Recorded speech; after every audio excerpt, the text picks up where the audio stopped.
How social media shapes your investment choices. A lot of decisions that we take today get influenced by all the scrolling that we do and things that pop up on our feeds while we are scrolling.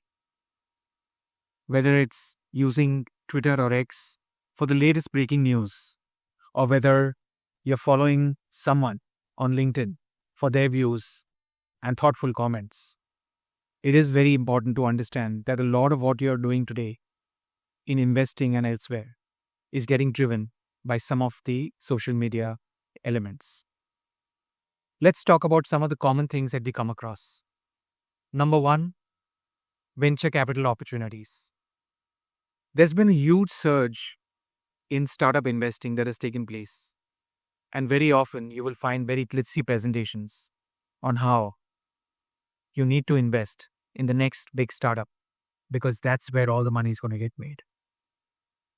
Be aware that investing with startups has a very low success rate, and you need to be mindful of the fact that many investments in startups will invariably fail, and therefore you need to do a lot of them to be able to get the benefit of hopefully finding something that works. Number two, luxury real estate. As you look at your feeds, it's very common for you to find these fabulous looking buildings, great amenities, and a lifestyle that you have been wishing for with your family. Do remember that a lot of this will come at inflated prices, as the hype created through social media does end up creating a very strong urge to buy. On top of that, when you do evince interest, there will be a shortage that might be created for you, where you would be asked to act very quickly. And remember that buying a luxury home could have a meaningful impact on other financial goals. So be careful and be prudent. Number three, charity scams. You will see very commonly that there will be posts on social media which will either show you photographs or videos or just an appeal for you to participate in supporting someone or something that needs your help.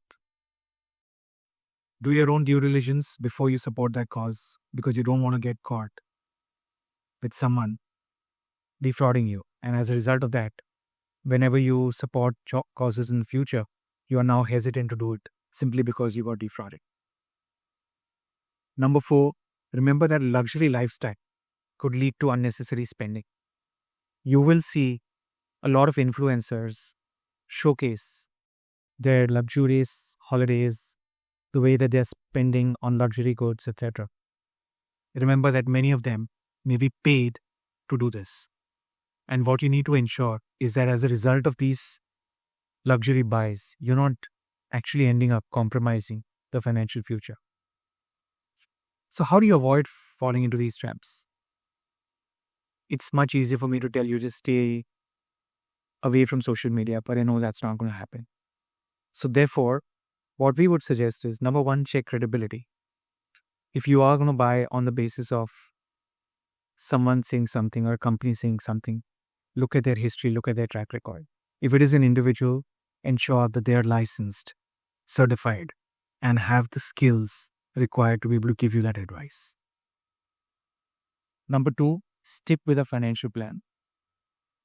It's very, very important to keep in mind that the only way that you can stay focused on your own goals and not get influenced by others is by creating a robust financial plan and then following it very diligently. And remember that you are also going to want to continuously review that financial plan and refresh it so that it remains current to what you and your family's aspirations are all about. Disclaimers. Investments in securities market are subject to market risks. Read all the related documents carefully before investing. Registration granted by SEBI, membership of BUSL and certification from National Institute of Securities Markets, NISM, in no way guarantee performance of the intermediary or provide any assurance of returns to investors. The information is only for consumption by the client and such material should not be redistributed. The securities quoted are for illustration only and are not recommendatory. This material is for information and educational purposes only.